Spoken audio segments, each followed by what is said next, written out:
Welcome back to the Truman Charities podcast. I'm your host, Jamie Truman. And today's episode is one that I've been wanting to do for a long time. Because if you're a parent, coach, or even just someone who's played sports growing up, you probably noticed youth sports have drastically changed. Our kids are playing earlier, training harder, and sometimes traveling further than we ever imagined. And the question is it all too much, too soon? I'm joined today by Coach Jonathan Scribner, an award-winning basketball coach, founder of Hoop Ed, and someone who's been on the front lines of youth sports for over 2 decades. So today, me and Coach John talk about the rise of year-round sports and whether it's actually helping kids. When is it too early to specialize in one sport? Why fewer kids are playing pickup games and how that's affecting their development. And yes, we even get into burnout that's becoming all too common. Whether your child is just starting their athletic journey or you're navigating the high-stakes world of high school competition, this conversation is definitely for you. Before we talk to Coach John, please take a minute to rate and review our podcast.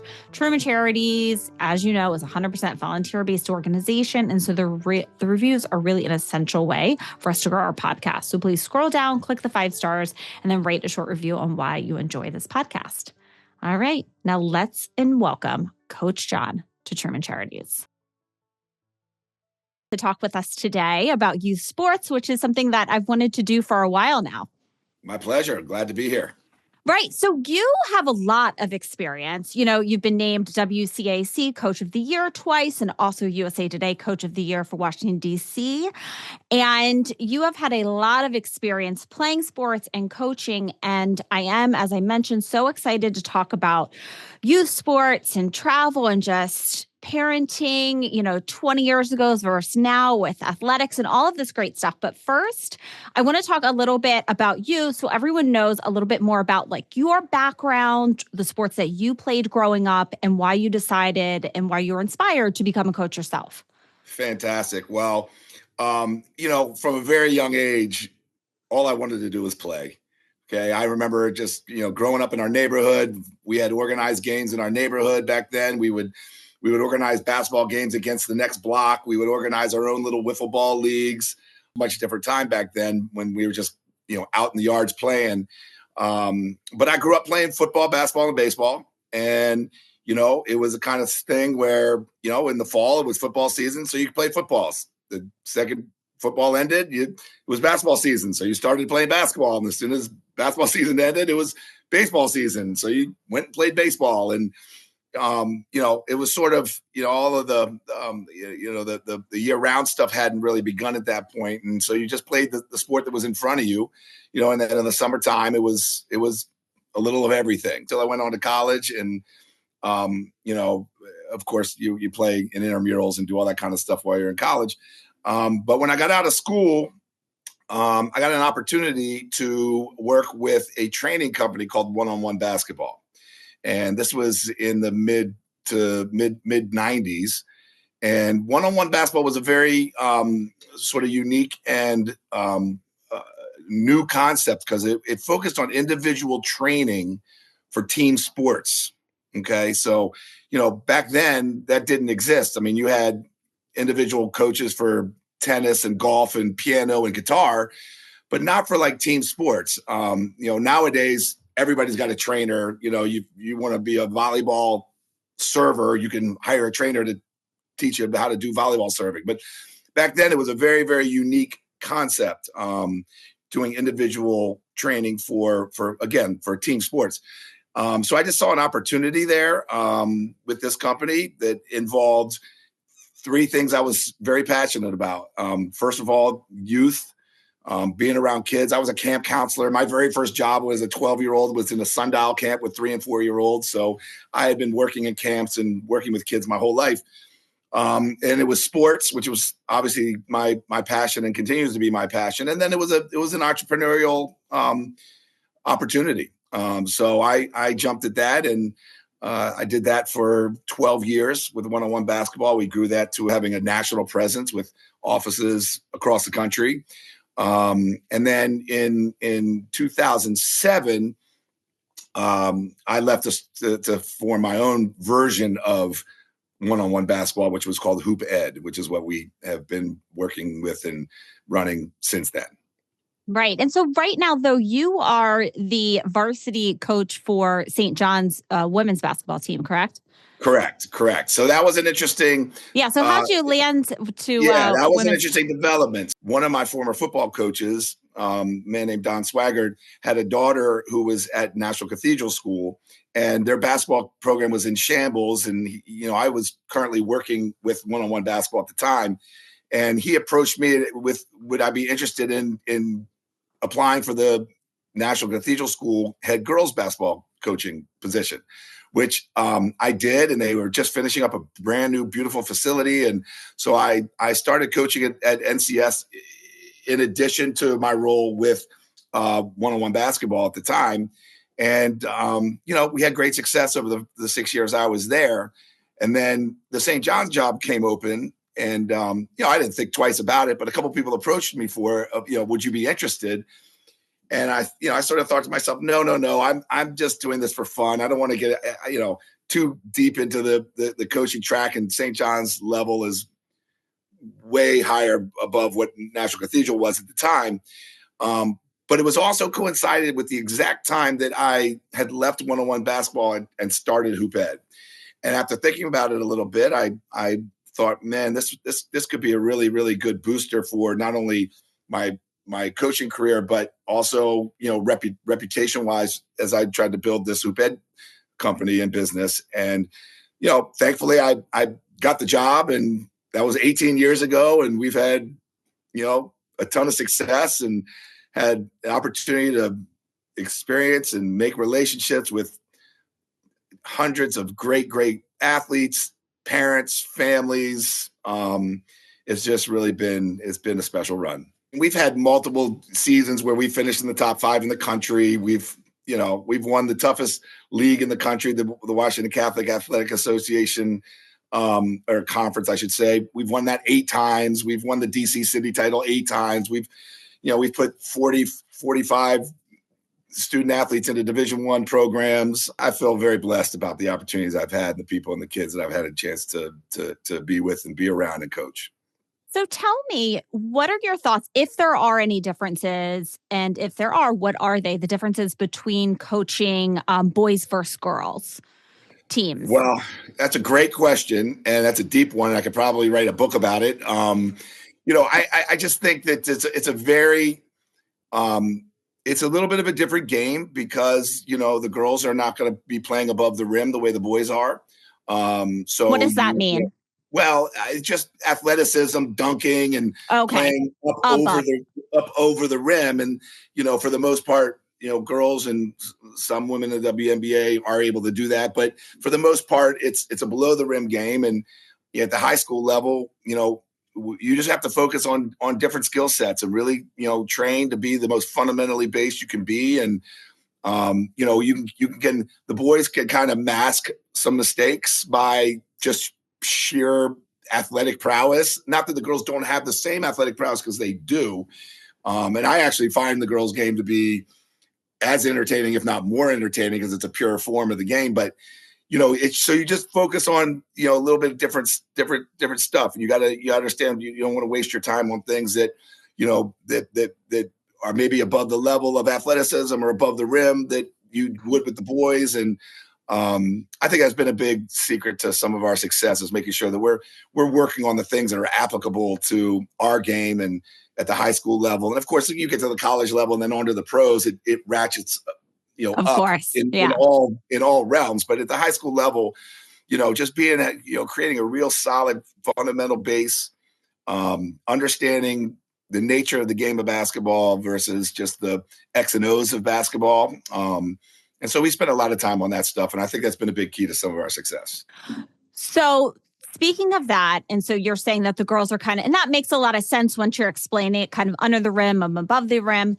So when do you think it's the appropriate age to then separate the girls and boys in the game? Because I know when they're younger, right, like soccer, they'll play like co-ed and they'll play co-ed sports. So when do you think it's appropriate to? That's a great question. I would say keeping the boys and the girls together up till probably 10, maybe 11 years old. And at that point, as I think about our basketball camps, for example. Like we run co-ed camps all the time up to about 10, 11 years old. I think in general, they probably separate the boys and the girls for official leagues that the county or the city may be offering, probably younger than that. But I think they could all kind of play together until probably 10, 11 years old. That makes sense. Like right around like once puberty starts to hit, like within those years, makes sense. Sure, yeah. Mm-hmm. Yeah. So let's go back. So when we were first talking, I mentioned that you mentioned when you were growing up, you did the 3 different sports for each season. And this is what kind of got me thinking about youth sports is when I had my oldest son and he was in hockey when he was like 6. He's almost 9 now. And they asked us, they said, oh, do you want him to try out for like some sort of team? And I was really confused. I was like, what are you talking about? He's 6. And they were like, no, it's like a year round. And I was like, well, why would he want to play year round? This is a winter sport. He has this baseball. He has, flag football or whatever he wants to play in the fall. So what are your thoughts about, and I've noticed this. So for instance, when I was growing up to now, that when I was growing up, everybody did the same as you and did different sports throughout the year. Why do you think that now that has changed? And when do you think it is? Why? And what are your thoughts on it? Yeah, well, I hate to start the answer to this question with potentially a negative thought, but it starts with money.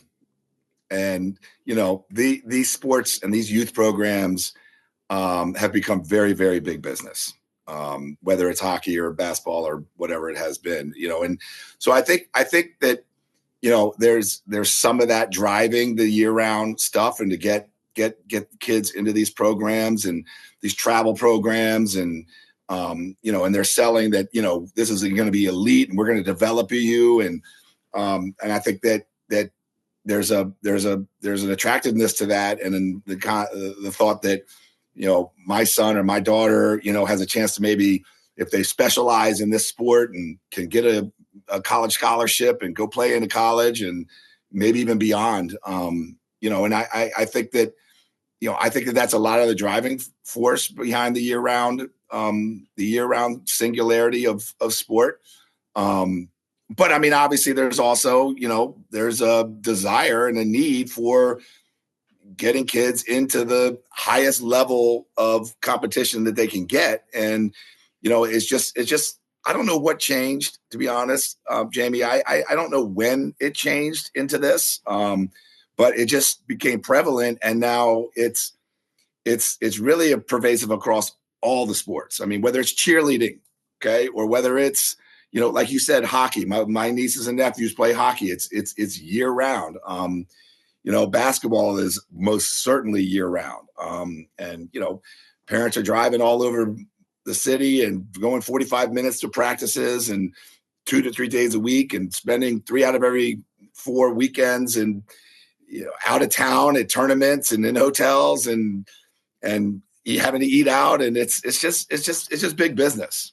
So do you think that there is an issue with overscheduling a child and burning out on the sport? I personally, it's like some people in my family, and I know some friends and their kids were doing year round for so long, and some of the families that you mentioned. And it seems that the kids got burnout pretty easily, like around late high school, they were really done with that particular sport. And then also on top of that, you had mentioned when you grew up that you used to play a lot of pickup games. And I don't see kids. We live a park like is in our backyard, and I never really see that happening. Do you think that there's a downside, and if so, what, to kids not just getting together and playing their own games that aren't scheduled or managed by adults? I mean, you're hitting the points right on. There were multiple questions there, but sorry. Yeah, that's okay. No, that's okay. I completely agree that the playground as a place where the kids in the neighborhood go to get together and make up their own games is a lost. It's not something that happens very often anymore. And you can drive by some of the courts I grew up playing on where you just knew if you showed up at 3:00 on a Wednesday, there was going to be a bunch of people there, and you just jump in and you play a game. And sadly, I think that has really hurt the game a lot. I mean, I can just think about our own team. Some of the just natural instincts that you learn growing up about how to just call your own fouls and how to play the game without any instruction, without any adults looking around. And, has really, it has stunted the growth of just, in my particular expertise, which is basketball. You can see it. It's very clear. And, it is a scenario, whether it's parents' fear of safety or whether it's just the society that we're in, that, everything that kids do in today's world seem to be run and orchestrated by adults. So there's very little just freedom and flexibility for kids to just be on their own and create their own. And for me, I just think the learning lessons that come with being forced to learn the rules of a playground, to deal with confrontation, to deal with adversity, to, without adults orchestrating and managing and overseeing, it's a lost art for our kids. And, I don't know if it's going to ever go back, but there definitely was a shift. And again, I couldn't pinpoint what year or what decade even it was, but there's definitely a shift where, everything is structured and organized, and very little do you see kids just being out on their own and having to come up with their own rules or their own guidelines, orchestrate and organize themselves and just play the game. And now, do you think if kids were to play at more pickup games and go to the park and find their friends, that would actually help and improve their skills when they go to play on a team? 1,000%. And I'll give you a little side. Okay. This spring, as we reflected on our season that we just had, we had a great season, but we didn't win championships this year, which is fine. But, one of the things that we are doing at St. John's, or planning on doing at St. John's, is we're going to orchestrate a 3-on-3 league where we're going to put all the girls that are in the program, and there's 20, 25 girls total, top to bottom. We're going to make the teams, and then we're just going to say every Tuesday and Thursday or Wednesday and Friday, whatever it is, you guys got to play 2 games of 3-on-3 on your own. We're not coaching. We felt that our team and our kids, more than any training on dribbling and shooting, and they just need to play, and they need to play and figure some things out on their own. We're going to try to implement that this spring and summer. Just as a growth opportunity for their just basic instincts on the court, because I do think that, as we're discussing, this is an issue where they're always just following directions. Okay. Mm-hmm. You do this. And then they say, okay, great. I'll go do this. I'll dribble around these cones because you told me to dribble around these cones. But where's the why? And where's the, how do you figure this? How does this apply in a real game? And, I just think that's a lost. And I can really only speak about basketball, but I just think that's lost in sports in today's society. So I want to go back a little bit to the question I had before. So I want to know your thoughts on the burnout of kids. Do you see that a lot when one child plays one sport for such a long time, year in, year out? Do you see that burnout happen? I do, 100%. I do. And I'm very, I tell all of my parents and my kids this, I'm very cognizant of the burnout, because you can't really say, oh, Johnny is an 8 burnout and Mikey is a 4 burnout. You can't really gauge what a burnout is. So getting some space and getting some time away, and again, so let's just take my kids, for example. We start, September 5th. We have a full fall program of on court, yoga, lifting, right? Then our season starts November 8th. We play 35 games and it ends March 3rd or 2nd, whatever the first Sunday in March is, right? So that's a 6-month grind, right? And so I always tell all of our kids, it's time, 3 weeks off, right? Just, you got to get away from basketball. You got to let your brain and your mind and your body sort of heal and just take a break. The problem is that AAU tryouts start March 4th. So as much as they want to hear my advice, they're finishing this grind with me on March 2nd or March 3rd, and they're going to tryouts on March 4th for an entire another 6-month season. Oh, it's just a wow. lot. It's just a lot. Maybe not 6 months, but you're talking about April, May, June, and July, another 4 months.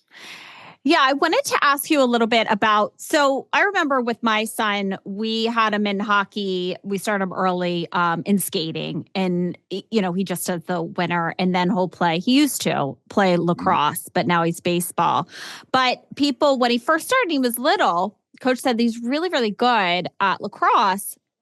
I could tell who our hockey players are when they get on the lacrosse field. So do you think that playing multiple sports actually will help them? So for instance, if they really want to be like a baseball player, sometimes playing basketball in the winter month might actually help their baseball game. I mean, I just emphatically say 100% yes. Okay. I mean, you look at it, there's so many cross skills, muscle developments. You're going to use different types of movements if you're going to be on the lacrosse field or the football field or the volleyball court or ice hockey, like you said. And there's so many great skill development pieces from playing all the sports that all will always apply to whatever your main sport is. And so, to hear that hockey players are really good lacrosse players, well, of course they are, and honestly, basketball and lacrosse, they're very, very similar sports in concept and strategy. And, and just think about just different type of muscle groups that you're going to use, the types of muscle groups that you're going to use to play football as opposed to playing basketball. I think some of the specialization where you're only developing the muscle groups. Again, I'm not a doctor. This is just from my observations over years of watching kids. But I feel like it could potentially lead to injury because you're just constantly training and stretching and producing just those whatever those muscle groups are for that particular sport. Whereas if you're spending 3 months in a different sport, you're developing some balance across your physiology. It's I think the singularity in sport has increased. I'm sure there are studies, and I'm sure we could do some research and studies on it. I know I read a study once that the NBA put out that they did not recommend kids zero in on just basketball till they were 15 or 16 years old. It's interesting that you mentioned that because I've interviewed two NFL players. One is retired and one, I believe, Justin Pugh. I think he still is in the game and plays for the Giants. But when I was talking to Justin, he mentioned to me, which I thought was really interesting. He said, I didn't even step onto the football field. I believe he was either 12 or 13. He played hockey and other sports, which I thought was really interesting. And the other NFL player that I interviewed as well, he also didn't specialize until later, like you were saying. Yeah. So I want your opinion when it comes to travel sports. A, are they necessary for your child to play? And B, if you think that they are beneficial, what age do you think it is appropriate for them to start thinking about it and playing it? Sure. Well, that's a great question. Yeah, is travel sports necessary? It has become necessary, and it's just a part of the fabric of youth sports now. So people are going to play it. They're going to sign up. They're going to feel like if they don't, they're falling behind the Joneses. Now there's a whole nother side part to this, which is college exposure. So once you get into the high school ranks, when you're doing all this travel play, you're getting opportunities to play in front of college coaches. And that's all the sports. So in that regard, it's a very necessary part of youth sports. It's a little different for us at St. John's because when the college coaches are coming into the DMV area, they're going to the top 5 or 6 schools here, and they know who all of our players are. So our kids get a lot of exposure by playing for a team like St. John's, whereas if you're a kid who plays in, the public school in Howard County, for example, right, it's not going to get those opportunities. Then the travel piece becomes very important in terms of getting that college exposure. So it is a necessary piece of the pie. The two, high school and travel, can coexist. Although in some sports they do, like soccer, I think there's a lot of conflict. If we're up to me, not until 7th or 8th grade, would it be necessary? I mean, do I need to take my 4th grader to, Spooky Nook 3 out of every 4 weekends? And people do it. But, I think that, if you're getting serious about your sport, by the time you get to 7th, 8th grade, that's probably the very, to me, the earliest that you really want to invest so much time, so much money, so much exhaustion, so much risk of burnout. If you're starting this stuff in 3rd and 4th grade, I mean, the truth of the matter is 3rd and 4th graders are doing it. 5th graders and 6th graders are doing it. So it's got huge participation. But when I talk to parents and they ask my advice, if you could find a local club where you're, it's around the corner at your YMCA where the practices are and you're playing in a local league, okay, that's one thing. But to take your 8, 9-year-old and fly all over this country and drive 45 minutes to practices 3 days a week, it just seems like too much. They don't even know what they want to do yet. They should be experiencing multiple level sports and seeing what their real true niche is. And so tell me if you think this is true. I've talked to a lot of several different people about this, but what their experience is and what their thoughts are on it is that you really don't know where your child's going to land until they hit puberty. So when you're saying like that 8th grade, 7th grade, when they're going through that, that's when you're really going to see where they're strong in a certain sport, because they may be really, really good when they're 9 or 8 years old. But then when they hit puberty, some kids might skyrocket up a foot, and you don't really know until that happens. What are your thoughts? 100% accurate. My son, for example, was, always the best player on all of his teams. And, he ended up still having a really great career in both football and basketball. But, he only ended up being 5'9". And, so that exact fact sort of hit him. I'll tell you an interesting story. We hosted a 7th, 8th grade elite event for like an Under Armour invitational, like top 40 players on the East Coast. Ooh. So we hosted this at St. John's. And, you got 7th and 8th graders, and these guys all look like they're on track for the NBA. Literally, I mean, dunking and just. So I went to my friend who was the event organizer, and I was like, how many of these kids are NBA potential? He was like, none of them. None of them. He was like, you have no idea what any of these kids are going to be until they're 16.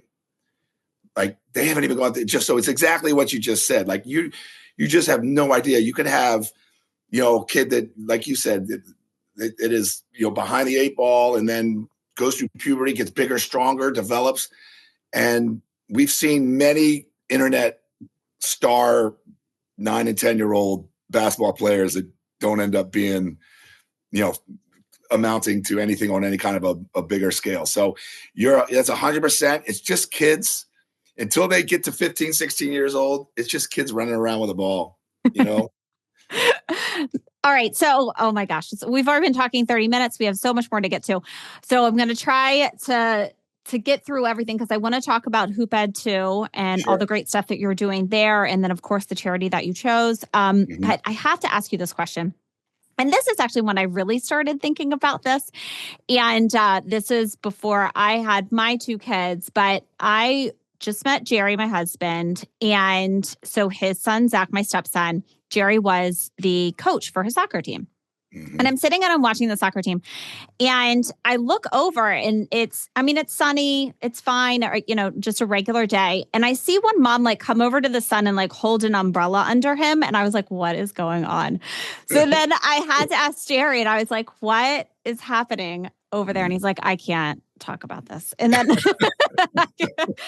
so do you think that parents are getting a little bit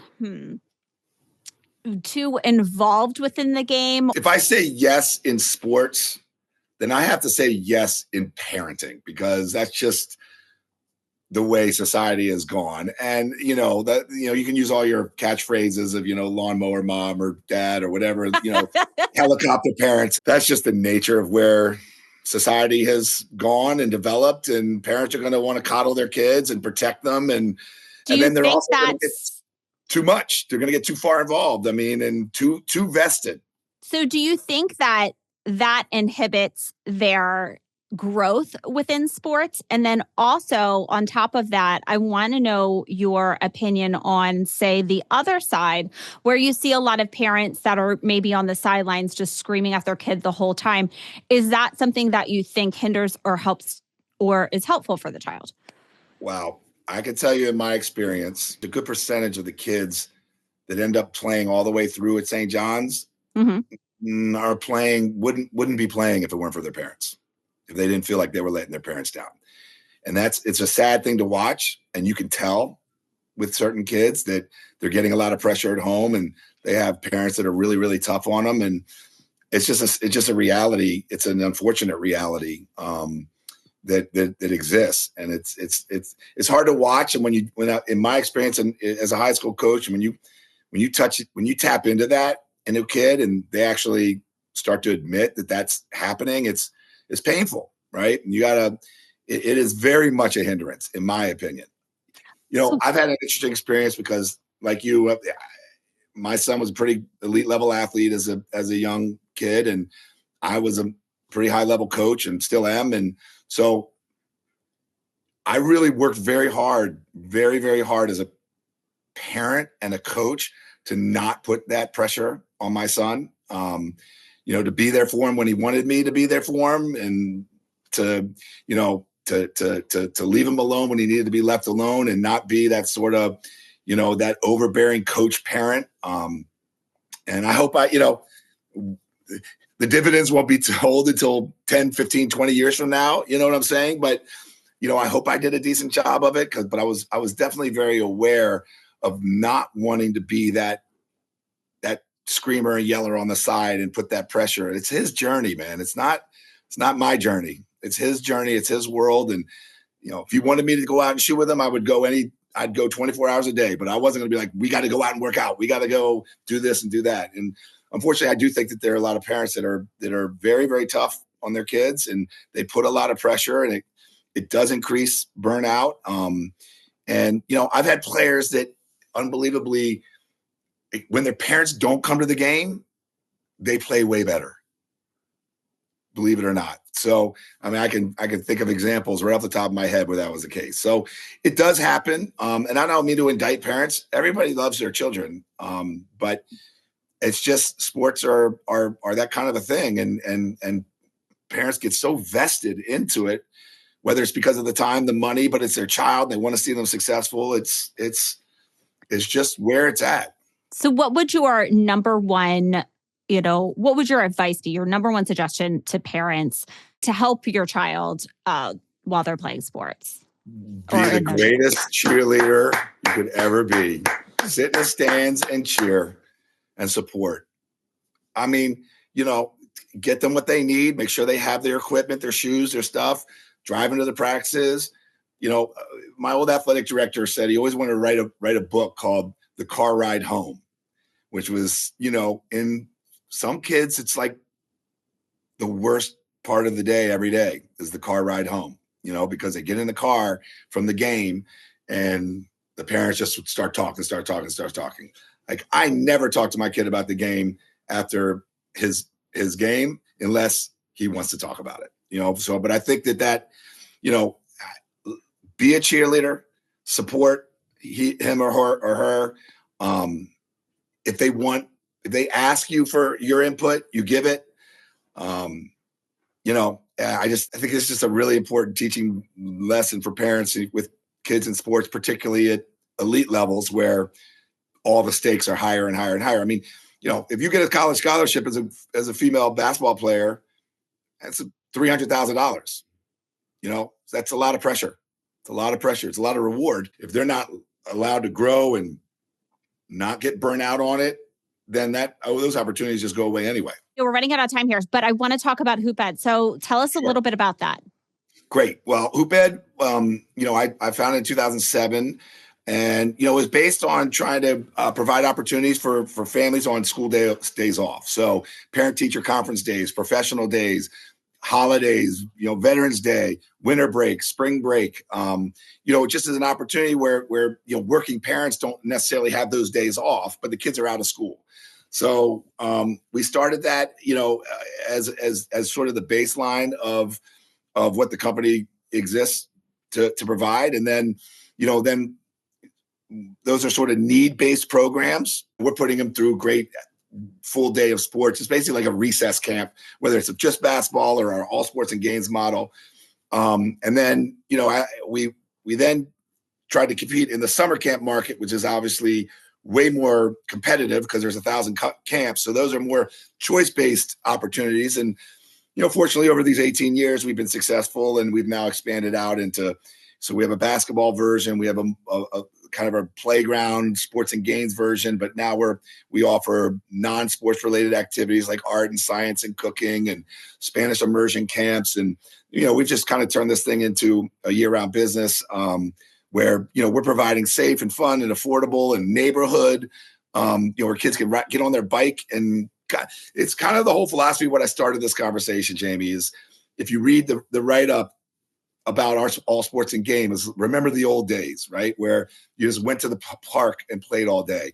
And we are trying to recreate that, obviously with supervision and the counselors and coaches there, but trying to recreate that kind of an experience where they may play some capture the flag or kick the can or their dodgeball or some pickup basketball or and they'll just have different things, and you'll meet friends, and you're just at the park all day. And so, we've done that, and we've expanded it a whole bunch of different versions of camp programs and year-round programming. And this coming Thursday and Friday, DCPS is out of school for, I think one's a professional day, I think one's a parent-teacher conference, and so we got 4 or 5 locations all throughout the city, and parents will drop their kid off and go to work, and we'll keep them out to send them home tired, sweaty, and dirty. And that's a dream for a parent, a dream. Yeah, it is. It is. It's been a good run. That sounds like the absolute perfect thing for your child to do on a day off. I love it. And I love the concept that you kind of put into effective. It's like the olden days, and they're at a park and they're just playing with their friends. I love that. The opening line of the description is remember the good old days. I love that. And then it goes on and describes what the camp day looks like. All right. So tell me, if I was interested, I'm listening to this, I'm a parent, how do I get in contact with you? Great. So the website's www.hoopeducation.com, Hoop Ed being sort of the smaller version of that, hoopeducation.com. And you can go on there. If you subscribe to our newsletter, we send out, stuff almost not every day, but 2 or 3 times a week about our upcoming programs. You can email me directly at Jonathan@hoopeducation.com. That's JONATHAN @hoopeducation.com, or info@hoopeducation.com, and just see what we got going. And we got exciting showcase of summer camps. We have locations all throughout the DC, Maryland area. So, we're not like a destination camp where people are going to drive or get bused to. We're in the neighborhood, man. That's the whole point, is to be in the neighborhood. We're affordable, and maybe parents on Sunday night who didn't have a camp plan for their kid that week, can say, hey, you know what? We got a lot of work to do this week. We can put Alice into Hoop Ed. It's right around the corner. It's affordable. And that's kind of been where we've created our little niche. Perfect. We'll have all of that in the show notes. So if you missed any of that, just scroll down and you'll see all of the information on how to get in touch with John. And so as a thank you, Truman Charities, we donate to a charity on your behalf. And so you were able to choose that charity. The charity that you chose was Whatever We Imagine Foundation. So tell me why that charity is meaningful to you.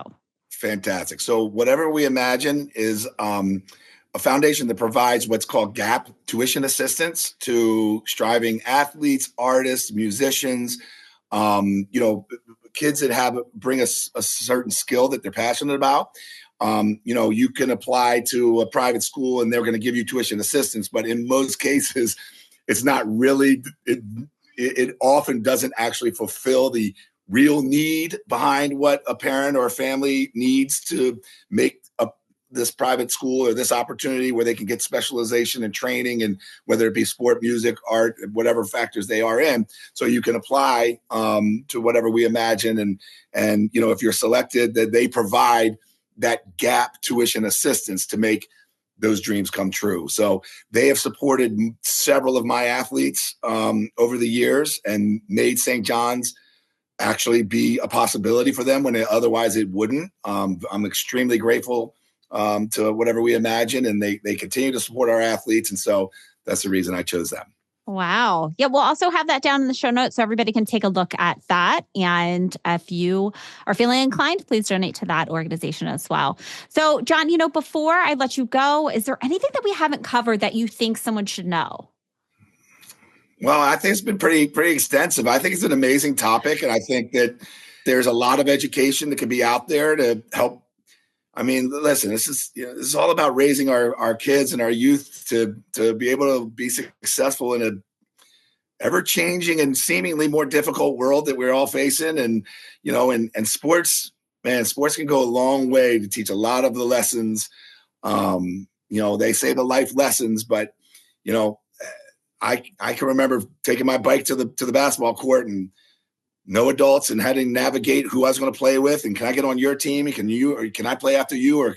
And then having to earn your way on the court. And those are things that are just, they're irreplaceable. And so, but it can also be negative if it's not handled properly, So I don't know. I think it's a great topic. I'd love to continue the conversation.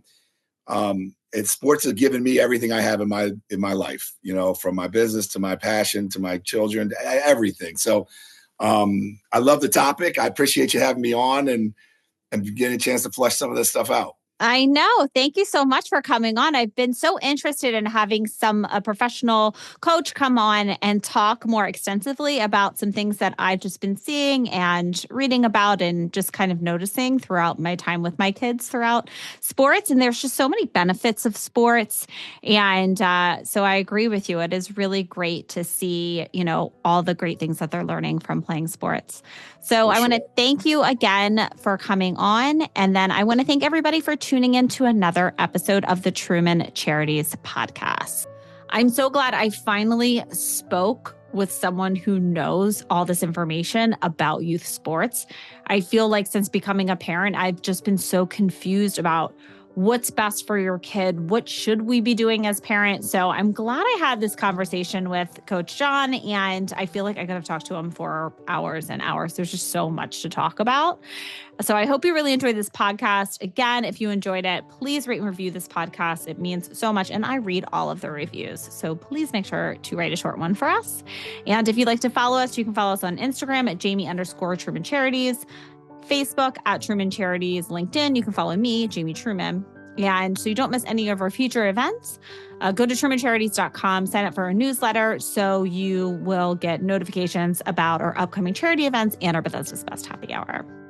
Thanks again for tuning in to another episode of the Truman Charities podcast. Until next time.